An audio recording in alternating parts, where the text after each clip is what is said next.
The wind doesn't whisper here, it bites. At minus 71 degrees Celsius, even breath turns to glass. In Oymyakon, Yakutia, the coldest inhabited place on Earth, the air itself can kill you before hunger does. Horses freeze mid-step.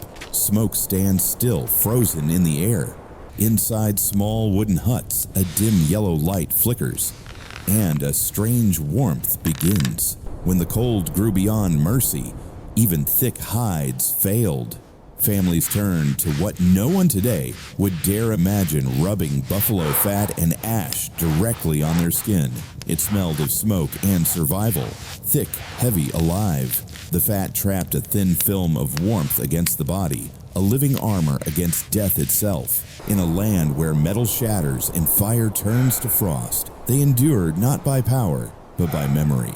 The Yakut built low. Half of every house vanished into the frozen soil, a wooden shell sunk beneath the wind. Down there, the air moved slower. The cold hesitated. At minus 71 degrees Celsius, open air steals heat faster than fire can make it. Walls crack.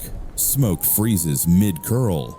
No roof, no hide can truly hold back that kind of cold. So they learned to sleep inside the breath of the earth itself. They dug their floors below the snow line, carving shallow pits that caught the warmth rising from the soil. On top, they laid dry grass moss and thick reindeer hide. Each layer trapped a whisper of life soil below fur, above silence, in between.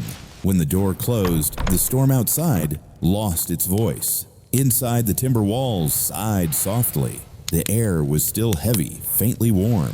People spoke little. Breath was precious. The ground became their blanket, dense, dark, alive. Centuries later, archaeologists unearthed these semi-subterranean dwellings across Yakutia and the Lena Basin pit houses dating back to the Neolithic era, each designed to create a microclimate beneath the frost line. The science came millennia later, but the wisdom was already written in the soil. They didn't call it insulation, they called it home. Sometimes survival means sinking, not rising, learning to disappear beneath the wind, to breathe where the world cannot reach you. Today we build towers of glass and steel, chasing sunlight and skyline. Yet one blackout, and our warmth dies in minutes. The Yakut never needed height. They needed silence, depth, and patience. They went downward, closer to the earth, closer to warmth. Every Yakut home had a heart, not a table, not a bed, but a heavy stove made of stone and clay. It stood at the very center, glowing softly like a sleeping sun. In a land that drops to minus 71 degrees Celsius, the walls steal warmth faster than hands can feed the fire. No corner survives long without a pulse of heat. So they learned to build warmth from the inside out. They called it the kaya. Thick walls of clay sealed the fire inside. Stones beneath soaked up the heat, holding it through the long blue night. When the flames died, the embers stayed alive, breathing warmth into every log, every breath. The hearth didn't just burn, it remembered.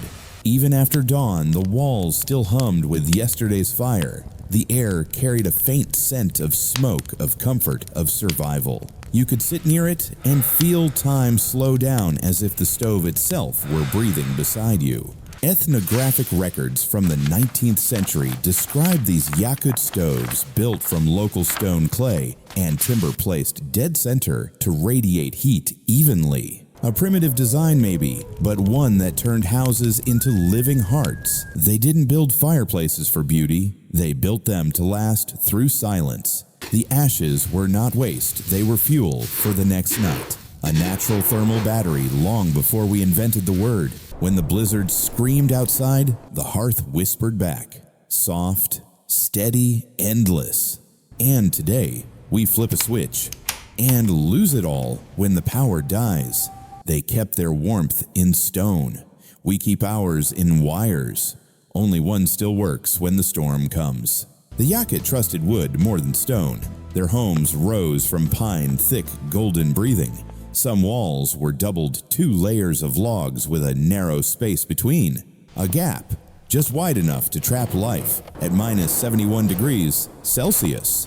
The wind doesn't blow, it cuts. Every crack in the timber becomes a blade, but inside that hidden gap between one wall and the next, warmth learns to linger. They discovered that air itself could be armor. The still air caught between logs became the quietest, lightest blanket on Earth. They filled the gap with dry moss wool, even frozen clay. The moss clung to the wood like fur on skin. The air stayed. The heat stayed. Outside, frost screamed against the outer wall. Inside, silence pressed back. The cold stopped at the door. The warmth refused to leave. You could run your hand along the log and feel it breathe a slow wooden heartbeat that kept the house alive. The walls didn't fight the weather. They cooperated with it. They inhaled and exhaled with every change in the wind. Early ethnographers like Xenophantov, writing in 1929, described these double-wall log houses of Yakutia, a system so simple that modern engineers still study it today. The air pocket created a natural insulation, keeping inner walls 10 to 15 degrees warmer than the storm outside. Centuries before anyone spoke of thermal resistance, the Yakut were already living inside it. Their houses breathed. Ours don't. We seal our walls in concrete chasing efficiency and lose the warmth that feels alive. They built with silence, patience, and air. We build with noise, speed, and steel. When the blizzard came, their walls whispered back. Soft, steady, warm. When the blizzard refused to end, the Yakut didn't fight the wind, they'd listen to it. They moved their animals closer. Horses, cattle, reindeer, the breath of life itself gathered near the wooden walls. By midwinter, firewood ran thin. The flames dimmed before dawn, and the wind clawed back inside. But then came a different kind of fire, one that walked, breathed, and slept beside them. They discovered that warmth doesn't always come from flame, it comes from life. They built fences that touched the house, sharing one timber wall. The animals on one side, the people on the other. Each exhale from the herd turned into heat. The wooden wall drank it in slow, steady silence. By midnight, the frost outside still howled, but the planks stayed warm to the touch. No smoke, no gas, just breath. In that fragile balance, the Yakut created a living loop heat born from the rhythm of lungs and hooves. A barn became a furnace. A herd became a heartbeat. You could stand in that room and feel it, the air thick with warmth, the faint sound of reindeer snorting through frost. It wasn't comfort, it was communion. Ethnographic records and Arctic studies confirm it. Yakut herders built animal enclosures directly beside their homes, the shared walls absorbing and storing body heat through the storm. Anderson 2000, Smithsonian Arctic Studies. A principle of thermodynamics. Discovered by instinct. When the storm screamed, they answered with breath. When fire died, they fed the night with life itself. Today, we heat our homes with circuits and wires perfect, silent, and dead the moment the power fails. They heated theirs with heartbeat and patience. Because sometimes warmth isn't something you build, it's something you live beside. At minus 71 degrees Celsius, the cold doesn't bite, it burns. Air on bare skin for 10 seconds, and flesh begins to freeze. Breath turns to glass before it hits the ground. Yet the Yakut walked through that world and sweated. Their secret wasn't fire, it was design, a design nature had already perfected. 3 layers of fur and air, built like the pelt of the animals they hunted. The inner layer, soft hide worn with the fur, turned inward, trapping body heat close to the skin. The middle, a thin cushion of air, sealed by careful stitching, a quiet space where warmth could rest. And the outer coarse fur, facing the wind, slicked with frost, deflecting every blade of ice that cut across the tundra. Each layer stitched not tight, but loose enough to breathe. That breathing made the difference. The body became its own furnace. Heat stayed. Sweat froze only on the outside. Archaeologists from the Russian Academy of Sciences found reconstructed Yakut clothing in frozen graves near Verkhoyansk. 17th and 18th century designs that used this exact three-layer air system. Even under Arctic winds, the inner temperature stayed stable, proof that comfort could be crafted without a single spark. Their clothes weren't inventions, they were conversations with nature. Every seam understood air, every thread held wisdom. You can almost feel it, the crackle of frost outside, and the steady warmth beneath layers of fur and patience. They didn't fight the cold, they wore it. Modern parkas, just copies of that ancient logic nylon, and down repeating what the Yakut already knew. Warmth doesn't come from thickness, it comes from space, from breath. At minus 70 degrees Celsius, the air itself turns against you. Breathe too deep and the cold burns your lungs. It doesn't sting, it scars. So the Yakut learned to breathe differently. Through wool, through patience, through smoke.